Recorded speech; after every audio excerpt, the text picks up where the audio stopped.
ушуну өлген, бирок биз ошону багаламай отурбуз. Молодец.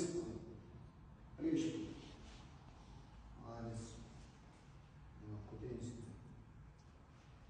Түсіндіңдер ма не айтқан? Біздің ата-бабамыз дейді. Біздің қазақ тілі үшін дейді. Қазақ жері үшін дейді.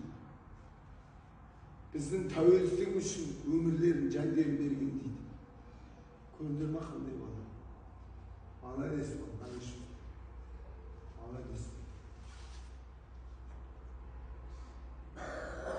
Сол ата-бабамыз осы тіліміз үшін, осы жеріміз үшін жандерін берген. Қазақтың жері үшін осылай сендер тайрандап осылай жүгіріп жүргендерің үшін, төрт құбылалардың түгел болу үшін